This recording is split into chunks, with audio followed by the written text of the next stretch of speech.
स्नेहा का सपना था कि उसे कोई बहुत ज्यादा समझदार और स्मार्ट पढ़ा लिखा लड़का मिले, लेकिन कहते हैं ना, जो भाग्य में होता है होता वही है।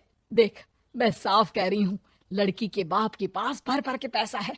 अरे एक बार लड़की ने तुझे पसंद कर लिया तो समझ के पैसे की तो नदियां भर जाएंगी, लेकिन फिर भी तेरी प्यास नहीं बुझेगी बेटा। अरे माँ, फ्रिज में मैंने 2 बोतल पानी की रखी है, और कैसे प्यास बुझेगी? अरे 5वीं फेल, मैं बात कर रही हूँ पैसों की प्यास की। तू गवाह नहीं समझेगा इस बात को, बस तुझसे लोगों की नौकरी करवा लो। वो क्या है ना आशीष की माँ, वो सीधा है, और जिससे तू लोगों की नौकरी बोल रही है ना, वो आशीष का प्यार है अपने लोगों के लिए, जिनसे वो प्यार करता है या जिनसे जुड़ा हुआ है वो। अरे जमाना नहीं रहा वो। अरे आज की डेट में तो ना बेटा माँ का है, ना ही पति पत्नी का। कैसी बात कर रही है माँ? चाहे दुनिया यहाँ की वहाँ क्यों ना हो जाए, मैं आपके बिना नहीं रह सकता, ना ही मैं आपको कभी धोखा दे सकता हूँ। अरे हाँ, ठीक है ठीक है। देख, लड़की को पढ़ा लिखा लड़का चाहिए तो वहाँ चुप रहना। जबान खोलेगा तो पता चल जाएगा कि 5वीं पास है। अरे तो पढ़ा देती ना आगे, माना सौतेली माँ हो, लेकिन दहेज की लालच तो अपने बेटे जैसी ही रख रही हो। पापा ऐसा मत बोलिए ना माँ को, वो मेरी माँ है, मैं उनसे बहुत प्यार करता हूँ। अच्छा अच्छा बेटा, कुछ नहीं कहता, बस तैयार हो जा, चलते हैं और देखते हैं कि कौन है लड़की और क्या चाहती है। सभी मिलकर लड़की देखने जाते हैं, जहाँ स्नेहा आशीष को देखकर ही इम्प्रेस हो जाती है। वाह, कितना हैंडसम है, काश इससे मेरी शादी हो जाती, लेकिन पता नहीं कितना पढ़ा लिखा है। स्नेहा, लड़का बहुत अच्छा है, बेचारी की माँ दूसरी है, लेकिन देख रही है ना, हीरा भी इतना चमकीला नहीं होगा जितना कि ये। स्नेहा को समझ नहीं आता कि वो क्या करे। वो आशीष से मिलती है, उसकी सादगी, उसकी बातें उसे भा जाती है। मैंने नहीं सोचा था कि इतना पढ़ा लिखा लड़का मुझे मिलेगा। मैं शादी करने के लिए तैयार हूँ। और फिर स्नेहा और आशीष की शादी हो जाती है। शादी के बाद सासू माँ कहती है, अरे बेटा, वो तेरे जेवर मुझे दे दे, मैं संभाल कर रख दूंगी। स्नेहा, जो कि खुद भी एक समझदार लड़की थी, नहीं नहीं, मैं अपने जेवर नहीं दूंगी, उसके लिए तो मैंने पहले ही लॉकर खुलवा लिया था माँ जी। ये मेरी कुछ आर्टिफिशियल ज्वेलरी है, इसे रख लीजिए। वैसे मेरी अलमारी में जगह नहीं है ना। सास बेचारी नई नई बहू से क्या उलझती। सुनिए जी, मैंने आपके लिए खाना और नाश्ता बना दिया है। ऑफिस कब जाना है? कौन से ऑफिस में? मैं तो घर का सारा काम करता हूँ। हाँ, क्या बात कर रहे हैं? इतना पढ़ लिख कर आप घर का काम क्यों करते हैं? कितना पढ़ लिख कर?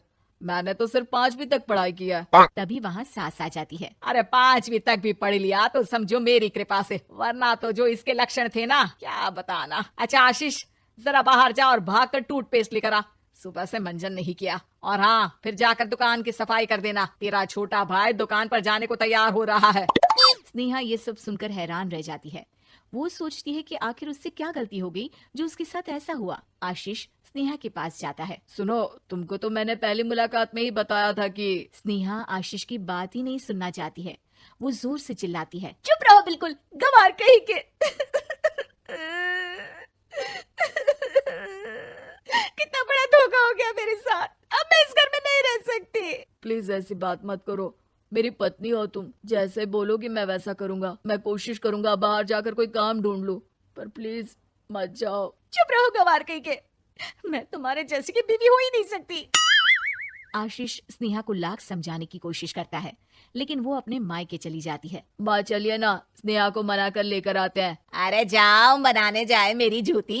इतना घमंड जैसे कलेक्टर हो कहीं की महारानी। अरे मैं तो तुझे कहूंगी कि तू भी भूल जा, हमने नहीं भगाया, खुद ही तो गई है। माँ वो बीवी है मेरी, मैं प्यार करता हूँ उससे, मैं जा रहा हूँ उसे लेने। वहीं स्नेहा के घर पर, माँ वो तो कुछ काम ही नहीं करता, घर का नौकर है, 5वीं पास। मैं नहीं रह सकती ऐसे आदमी के साथ। माँ बेटा, वो लड़का बहुत अच्छा है, उसकी तारीफ मैंने हर किसी से सुनी है। तेरा पति है, अब तक एक गलत माँ के साथ रह रहा था, तू संवारेगी तो संवर जाएगा। तभी वहाँ आशीष आ जाता है। मुझे माफ कर दो स्नेहा, पर प्लीज मुझे छोड़कर मत जाओ। मेरी माँ के जाने के बाद मुझे तुम्ही से सारी उम्मीद है, तुम जैसा कहोगी मैं करूँगा, पर प्लीज मेरे साथ रहो। सबके समझाने बुझाने के बाद स्नेहा आशीष के साथ घर आ जाती है। आ गई महारानी, अब आई हो और सच्चाई भी पता चल गई है, तो थोड़ा तमीज से पति के साथ घर देख, रसोई संभाल और हम सबकी सेवा कर। देखो, मैं अब इस घर में बंटवारा चाहती हूँ, जो मेरे पति का हिस्सा है वो उसे मिले, और वो आज से कोई काम नहीं करेंगे। हिस्सा ले लो, लेकिन कमाओगे क्या, खाओगे क्या, धूल मिट्टी। अरे तेरा पति किसी काम का नहीं है, वो तो मेरा बेटा कमा रहा है तो 2 रोटी मिल जाती है इसे।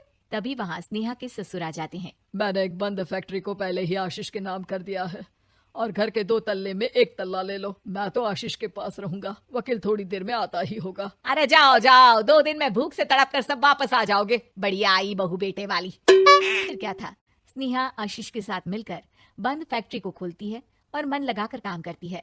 दोनों की मेहनत रंग लाती है और आशीष अपनी मेहनत से एक सफल बिजनेसमैन बन जाता है। लेकिन एक दिन, अरे बहू बेटा आशीष, मुझे माफ कर दो, मैं भी अब तुम लोगों के साथ रहना चाहती हूँ। इस कमबख्त ने तो दुकान का बेड़ा गर्क कर दिया। वो तो आशीष था जो सारा दुकान का काम संभालता था।